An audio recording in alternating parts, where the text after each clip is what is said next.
You are listening to the Taps and Teas Show, weekly conversations for people passionate about marketing, golf, and craft beer. Marty is the co-founder of Bad Rhino, an award-winning digital marketing agency helping golf and craft beer brands get real results in social media marketing.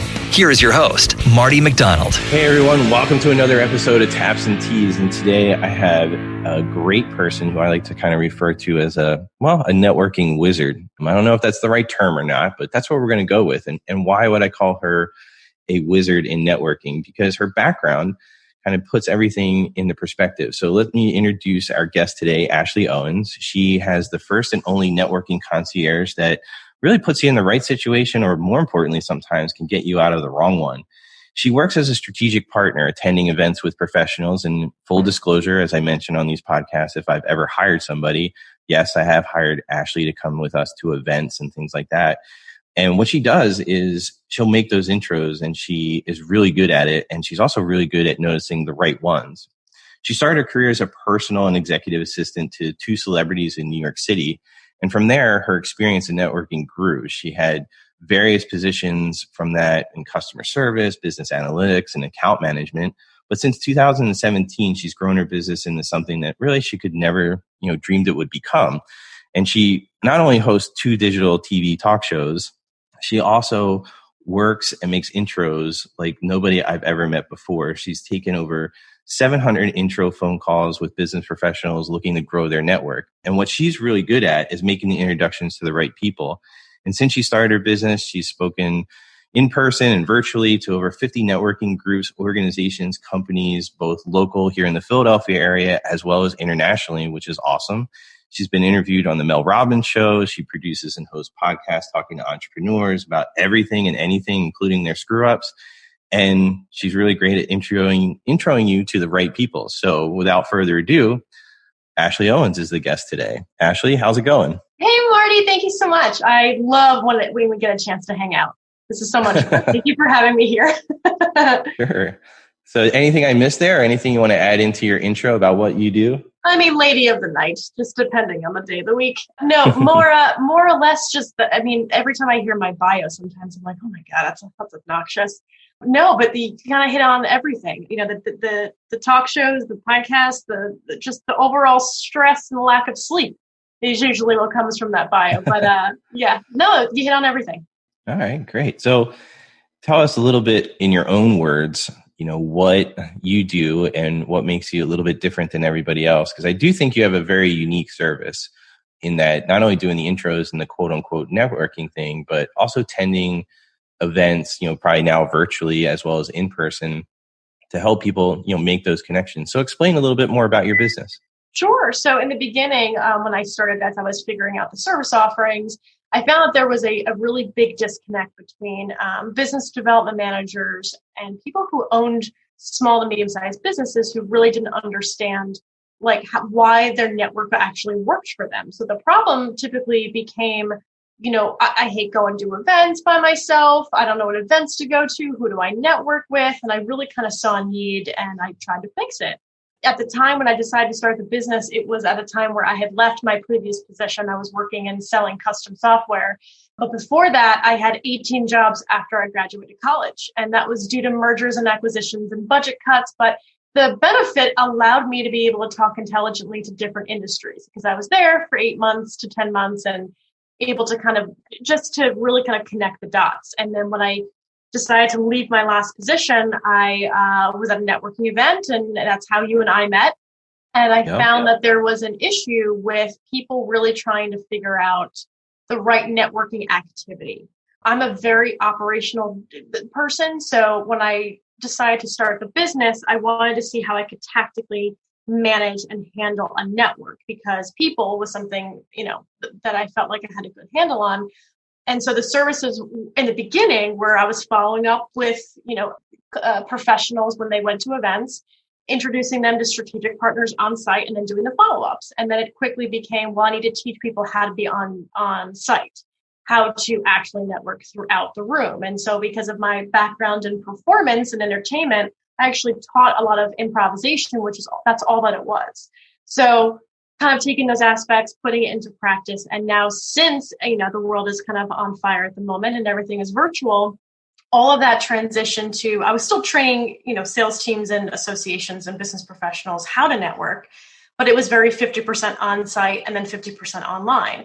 Everything switched over to everything being online. And so I really took 2 weeks during, when everything started going crazy to sit back, take a look, and really dig deep into the virtual aspect of and the activity to nurture a network and to also create and build one and to stay top of mind. So from there, the services are now, I get a chance to do a networking audit with clients. So that way they can come to me and say, I know how to network. I really need to tighten up my activity. What do you suggest? And then I train associations and networking groups, and I speak at conferences on these topics. Awesome. I think, one of the things that, for me, just early on in my career, and even to this day, but, the chore, let's call it that, of networking, right? You realize how important it is, right? For me, it wasn't like, it was definitely a chore, but I didn't mind it, right? Yeah. And then when I was younger, it was just like the grind. It was a breakfast meeting, a lunch meeting, sometimes a dinner and drinks meeting. And that was, 4 or 5, sometimes 6 days a week that you have different things, even on Saturdays where you're attending like a nonprofit gathering or something like that, where you had customers and clients or potential customers and clients there. So you were at that type of event.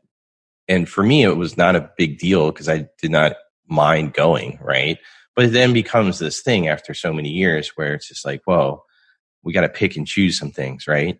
So for me, hiring you was easy. Like if you could take off some of this burden of, handful of useless conversations that I'm going to have in full disclosure. I mean, that was where it is. It's like, I can pick and choose, but then you were doing like the front end stuff. So that worked out well for me.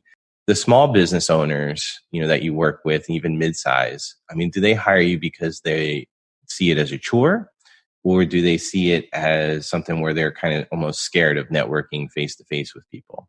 Like, is there a line there?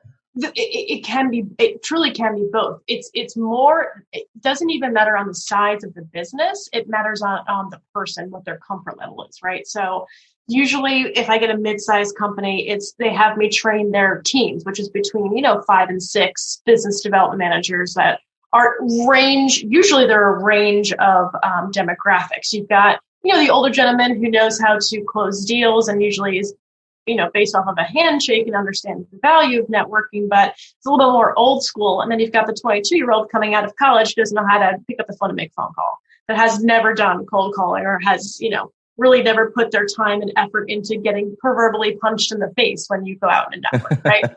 So it definitely kind of ranges, but for the entrepreneurs, they've got their hands into so many pies and they're managing everything between payroll, marketing, business development, everything, that they don't want any unnecessary tasks. So usually when people start to network or have to network for themselves, especially if they're coming from corporate, there's a lot of trial and error that comes with it, right? So my job with them is to say, okay, here are the skills that you're good at, and here are the activities that align with those skills that are still networking activity.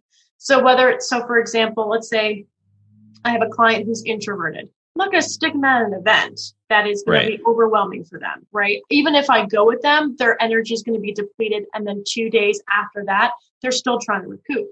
But if I say, look, we're going to go to let's say we're going to go to these virtual networking events and you're going to do speed networking. That way you don't have to do any small talk. You go into it and then you can actually decide the person that you want to talk to. Now, virtually, it's a lot different. They can utilize articles. They can nurture a network by having one-on-ones. Zoom fatigue is definitely a thing. So my suggestion for them would be, if it's a new person, you spend a 15-minute intro call and then schedule a second meeting if you feel it to be necessary. So it just depends on the skill sets and what my client is comfortable with. And it's my job to make them feel comfortable in these activities, because I know my skill set is very strange and unique. I grew up and I had a lot of practice early on in theater and performance. So my fear level of going into a room and just being comfortable is very, very, very high. That's not the same for everyone, right? Going into a room and public speaking is horrifying. And I remember in the beginning when that was horrific. And so it's my job to make sure that the activities that they're doing follow in line with their skill set. So that way they don't get overwhelmed and also don't feel like, that the activity is a burden. I make it fun for them. I try to make it fun. It has to be. Otherwise, it's people. Because nobody gives a damn about what you do. Nobody cares. Nobody cares. I mean, if you're going into a room and start selling yourself, nobody's buying. Nobody's buying. So I try to take that pressure off and put activities to make them feel like they can be at their most comfortable. Perfect. Let's talk a little bit about Zoom fatigue and what are you seeing now? I mean, well, let's just put it this way. Bad Rhino, and even before, probably feels like at least since 2007, I was used to doing virtual meetings, Skype, all that. Like that really didn't change for me. But I do hear it from other people like, oh, another Zoom call. And thank God those Zoom happy hours died out because those were pretty annoying. But that Zoom fatigue, like what are you seeing from clients and customers and talking about that? In the beginning, people were very much jumping into the Zoom train, which is exactly what they should have done because they're trying to figure out and weigh themselves through it. However, what I see a lot of, even my really good power networkers that are doing a really great job, that are very big givers that I refer to all the time, what they're doing is they are still doing Zoom calls for the initial first blind meeting. So the way, or at least what I suggest, and in order to keep up your own bandwidth of talking to new people, especially if it's a referral, is don't do a half an hour Zoom call with every single new person you meet. If they are a referral from somebody else and you guys actually have something of validity to talk about and it's not just an introduction, do a phone call. Because if you're sitting in front of your computer all day when you could be having the conversation while taking a walk, while moving around the house a little bit, it just builds up a tolerance of not being in front of your computer. So, for example, I use a LinkedIn strategy where I have the pleasure and the privilege of talking to a lot of new people every day. My Wednesday is filled up with 12 meetings of new people at 15 minutes per person with a buffer, and I use Calendly with a buffer on the front end and the back end of 15 minutes. This establishes a boundary for myself because I've done so many of these now. I know what value I can bring to the table right off the bat. My goal is not to get anything from these people, it's to give something to them. So because of that experience, I've built up this tolerance where that is a little bit easier for me to manage. If I was to go on 15-minute Zoom calls with these people, then you got to be like, oh, how's your background? Look at your kids. It's just like there's too much. There's no intention behind the meeting.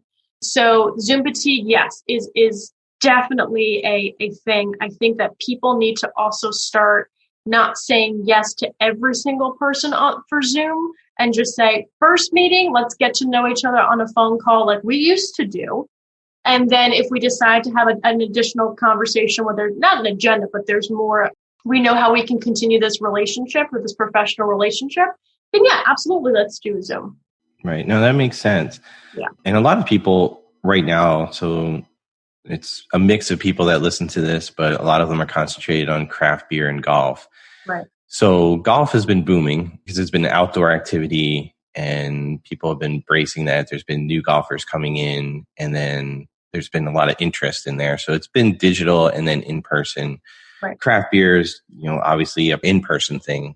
But an in-person thing where you get together with people, you have a couple beers and it's interactive and social thing. And now some of that's gone away, but then all of them, golf and beer, they're in a spot now where all their events are going virtually.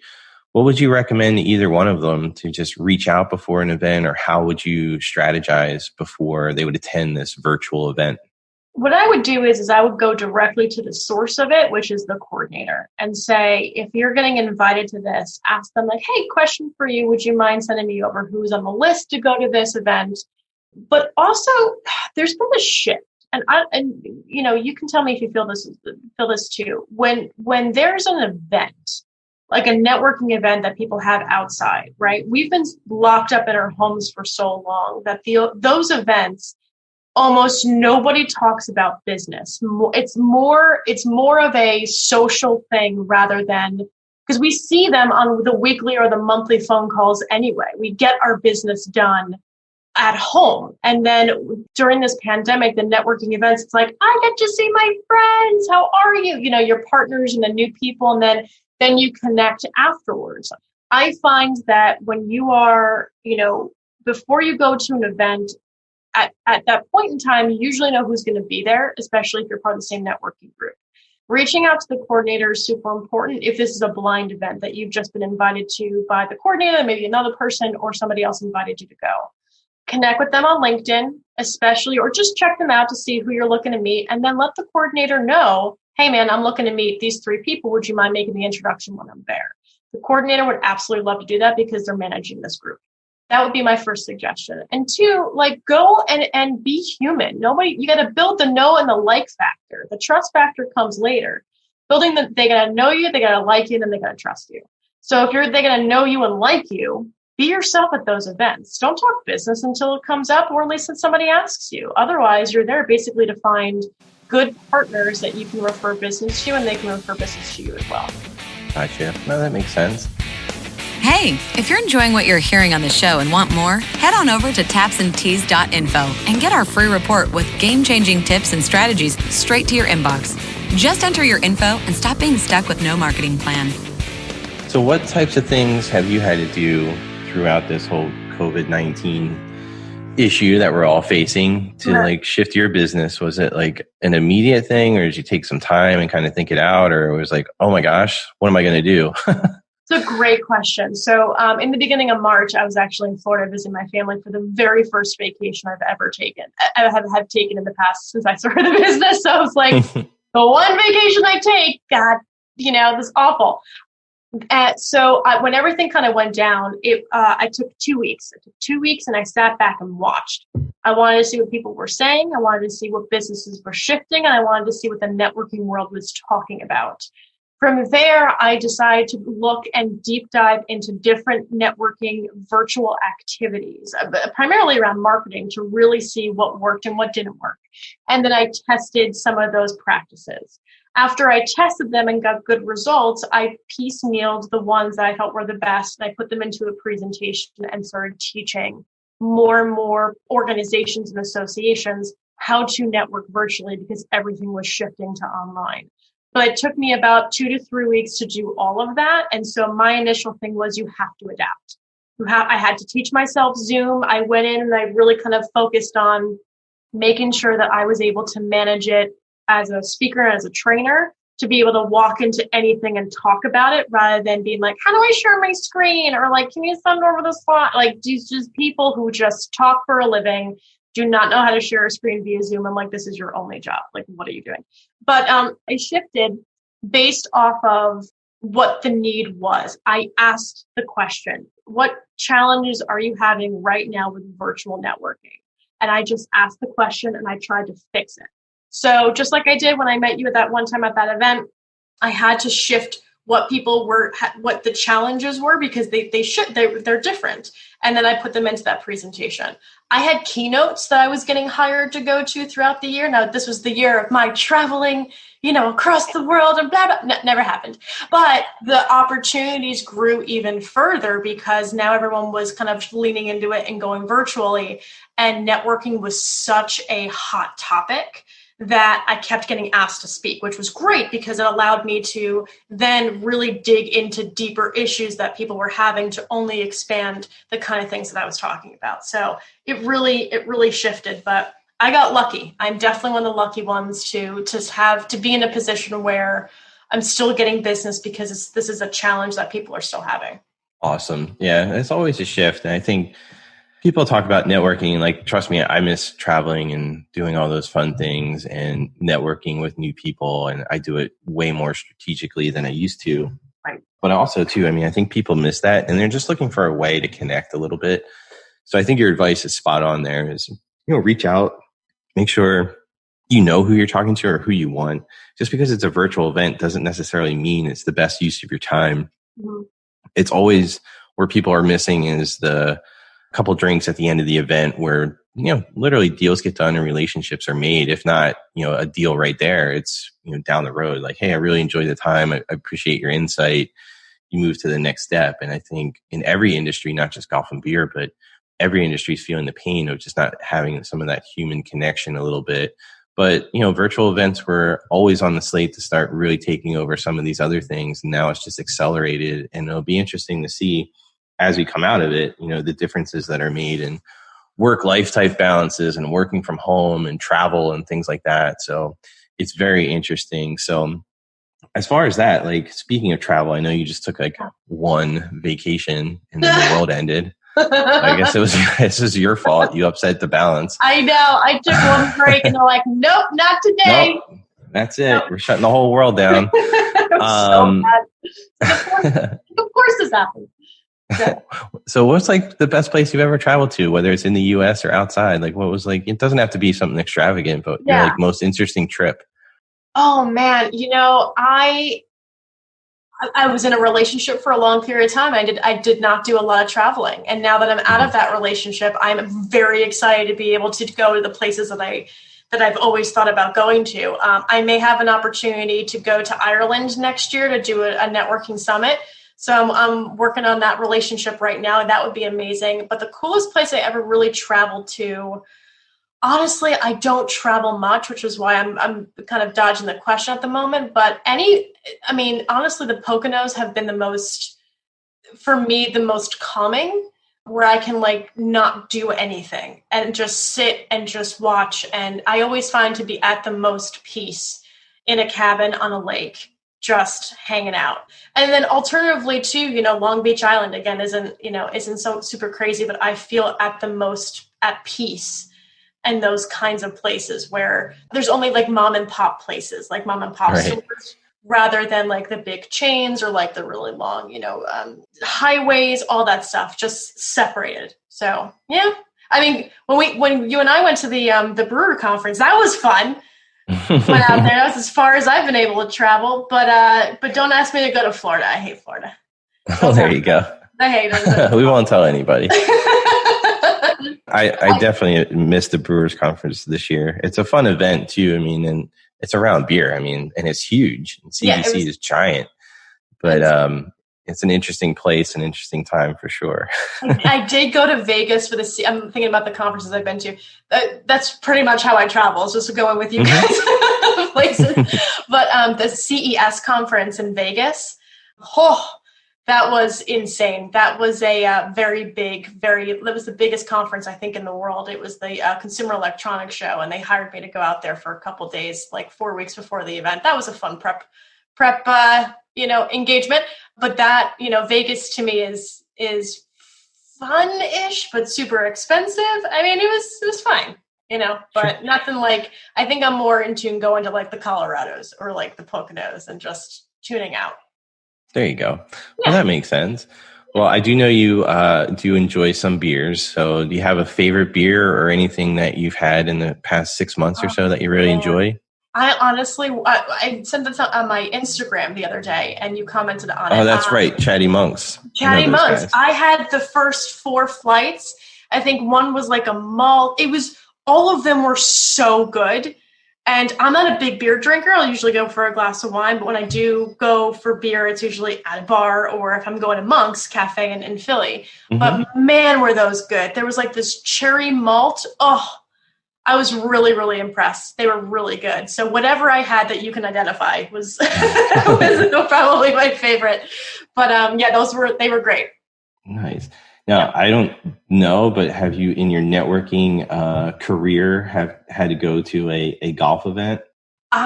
Yes. I once worked a golf event and everybody there was, I worked 2 golf events. One, I drove the cart and handed out hot dogs and it wasn't beer. It was hot dogs and just soft drinks.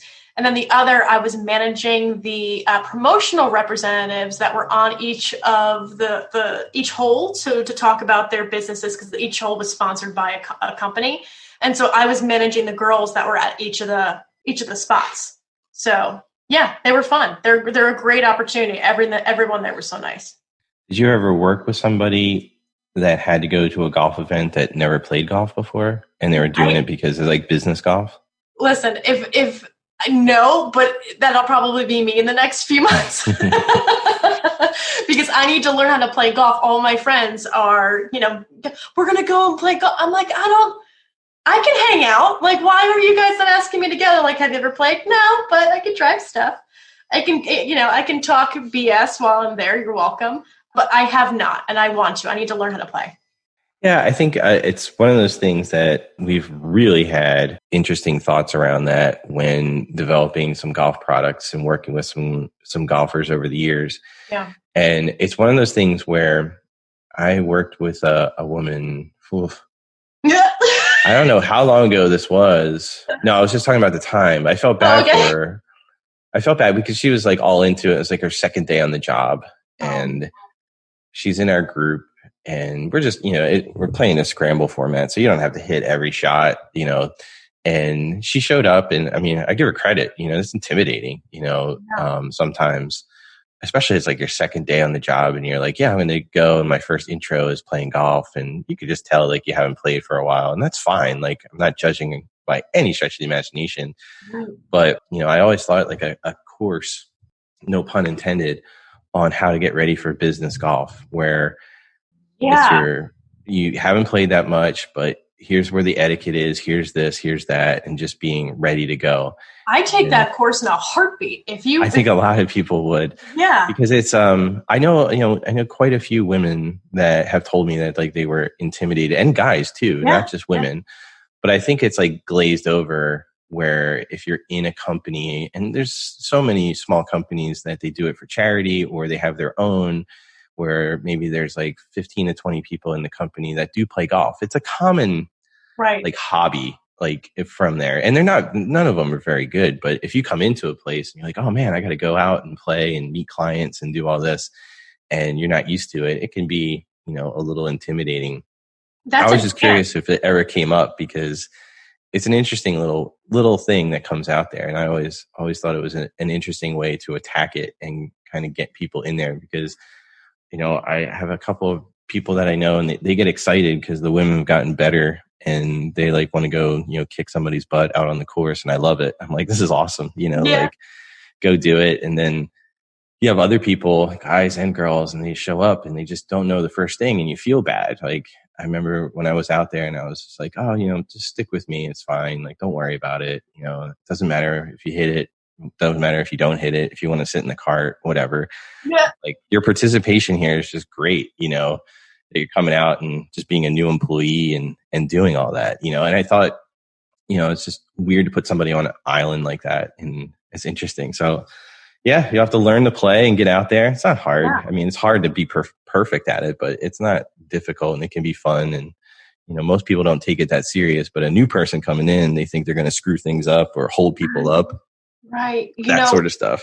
What'd be really interesting, and maybe this is something in 2021 we can work on. I could not tell you the first thing to do and how to network on a golf course, because I physically have never been on one in that space. I know how to work one and how to network with the coordinator and the rest of the members, but never actually doing the activity of playing golf, the etiquette behind it, and then what really can and should not be said on the golf course. Like, what can you wait to get to the pro shop, right? Like, what do you wait to talk about?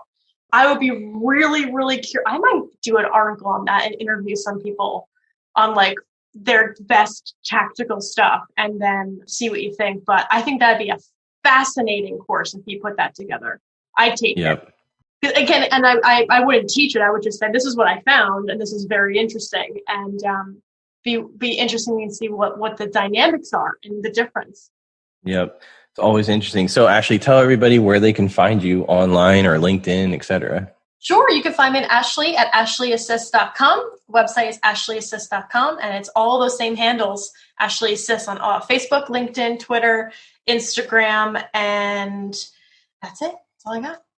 That's awesome. Well, I appreciate Ashley, and thanks for coming on and sharing a little bit of your story. I think it's important that people don't forget that you have to network, even in times where networking game has changed. I think you still need to be out there, and there's a variety of ways you can do it. You can put out content. You can do podcast interviews. You can start your own podcast.